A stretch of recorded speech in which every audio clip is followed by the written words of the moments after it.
Hey there, Conflict and Courage, June 20th, Satan's stealthy work.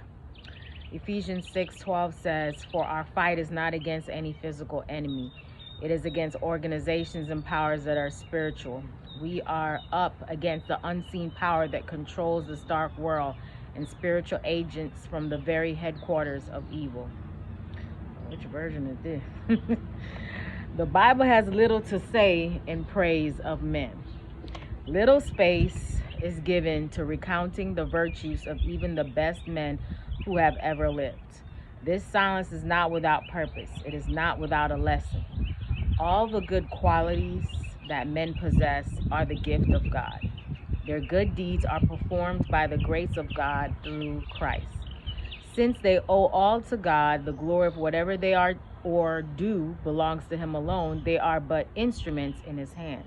More than this, as all the lessons of Bible history teach, it is a perilous thing to praise or exalt men. For if one comes to lose sight of his entire dependence on God and to trust to his own strength, he is sure to fall.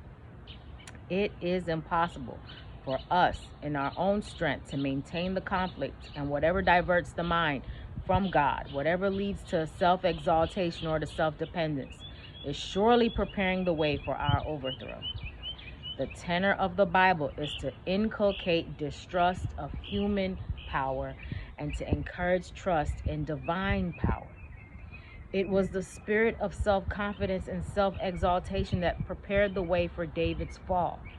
Flattery and the subtle allurements of power and luxury were not without effect upon him.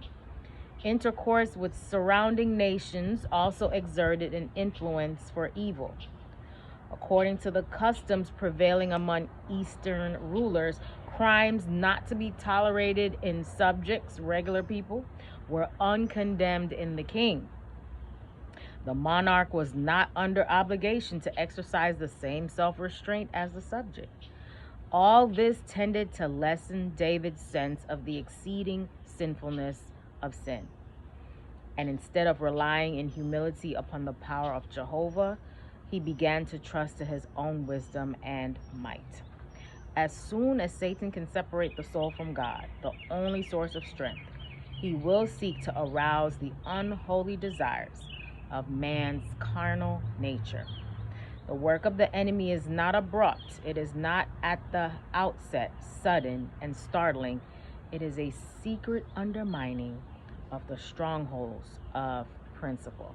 Hope you have a great day today. Live courageously.